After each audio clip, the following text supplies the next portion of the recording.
Di tepian sungai Kalimas yang tenang, di antara bangunan tua yang masih kokoh berdiri, tersimpan kisah masa lalu Surabaya sebagai saksi peradaban, perdagangan, dan perjuangan.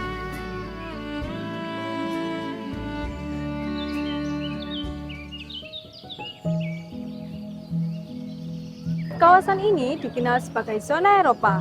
Letaknya yang strategis, berdekatan dengan Sungai Kalimas dan Pelabuhan Tanjung Perak, menjadikan kawasan ini sebagai jalur utama, sebagai transportasi dan perdagangan sejak masa kolonial pada abad ke-18.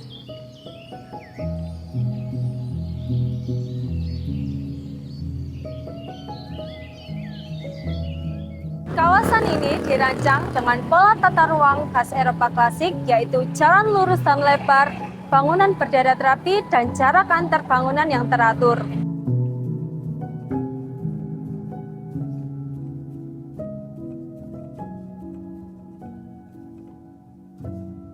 Bangunan-bangunan lama ini dirancang dengan ventilasi yang tinggi serta jendela yang lebar. Hal ini merupakan hasil adaptasi dari arsitektur Eropa dan iklim Indonesia. Seiring berjalannya waktu, kawasan ini tumbuh menjadi pusat ekonomi dan administrasi kolonial, sehingga pada abad ke-18, Belanda melalui VOC mendirikan berbagai gedung penting yang menjadi simbol kekuasaan ekonomi di Hindia Belanda. Di antaranya adalah Gedung Decavasepeng, didirikan pada 24 Januari 1828 atas perintah Raja William I. Bangunan ini dulunya berfungsi sebagai kantor bank sentral kolonial yang mengatur perputaran uang dan stabilitas ekonomi di Hindia Belanda.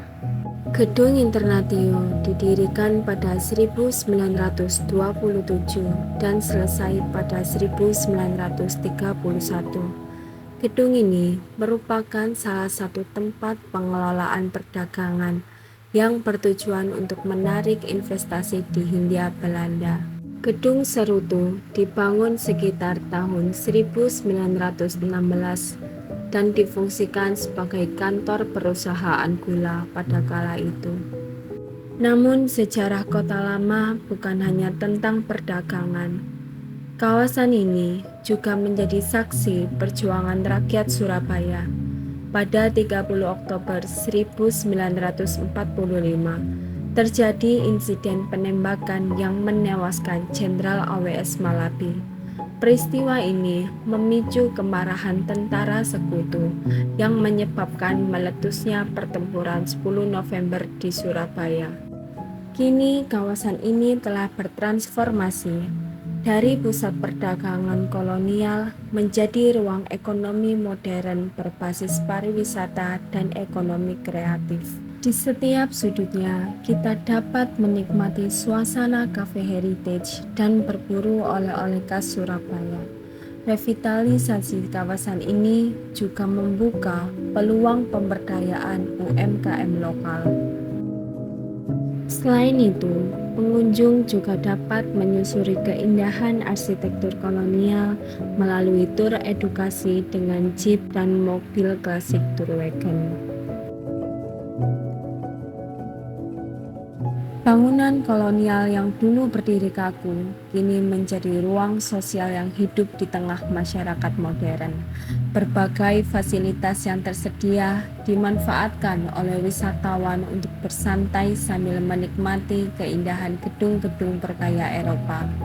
Kawasan ini menjadi ruang pertemuan bagi masyarakat untuk menikmati harmoni antara sejarah dan kehidupan modern. Setiap langkah di kawasan ini adalah pertemuan antara masa lalu dan masa depan, antara perjuangan dan kebanggaan. Dari sinilah kita belajar bahwa sejarah bukan untuk dilupakan, melainkan untuk dijaga dan dihidupkan kembali. Saya Sendri, dan inilah kisah perjalanan saya menelusuri zona Eropa di Kota Lama Surabaya.